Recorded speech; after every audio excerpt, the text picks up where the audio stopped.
Cagliari Online in diretta questo pomeriggio vi facciamo osservare quello che accade all'esterno dell'area cantiere dell'ex padiglione Nervi.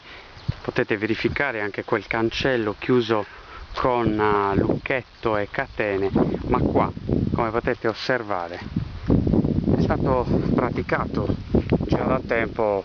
È stata già praticata da tempo un'apertura sulla rete metallica, praticamente l'area è accessibile a chiunque. Seguiteci.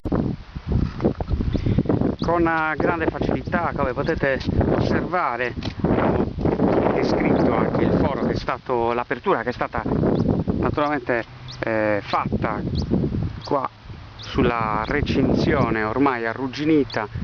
Questa è la pista ciclabile di Susiku e noi ci troviamo all'interno di questo enorme compendio ormai abbandonato.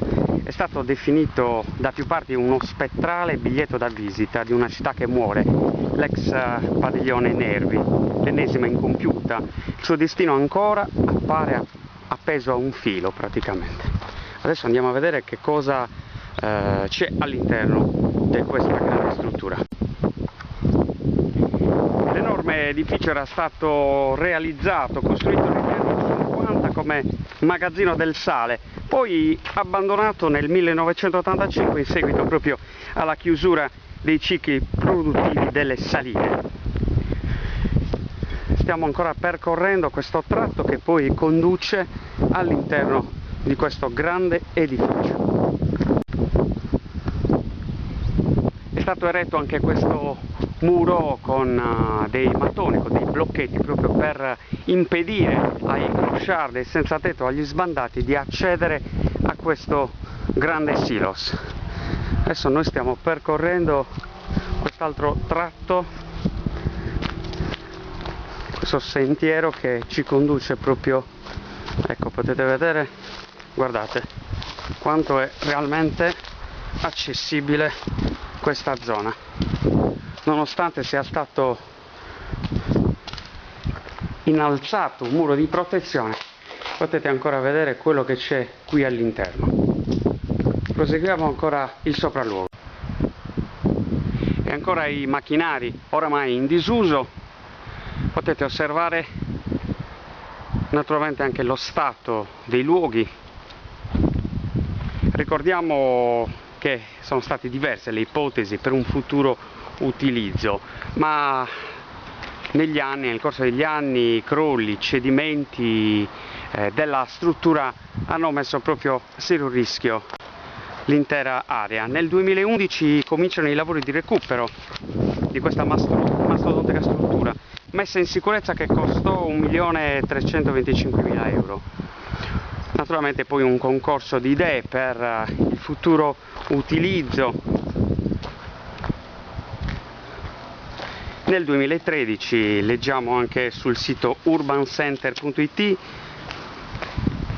l'ex padiglione Nervi è stato selezionato tra i 27 progetti vincitori per il piano nazionale delle città.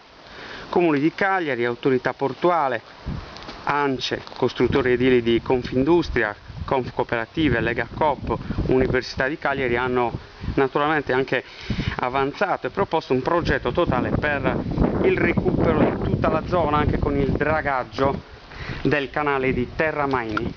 Noi ci stiamo addentrando nel frattempo in quello che è lo scheletro dell'ex padiglione Nervi. Naturalmente ci si pone sempre un quesito, che è quello proprio sull'utilizzo futuro. Ancora le immagini per mostrarvi quello che potrebbe forse diventare un acquario, forse un museo del mare, un polo della nautica, oppure un'arena per i grandi eventi. Le immagini continuano a scorrere perché vi vogliamo raccontare quello che di fatto è stato fatto per questa struttura. Le immagini si fermano perché qua le condizioni di sicurezza vengono meno. Per Cagliari Online per ora vi abbiamo mostrato una piccola grande cattedrale nel deserto, nella Cagliari città metropolitana, europea, pluridecorata anche per lo sport, e ancora giace forse tra le scartoffie burocratiche il destino di questa grande struttura.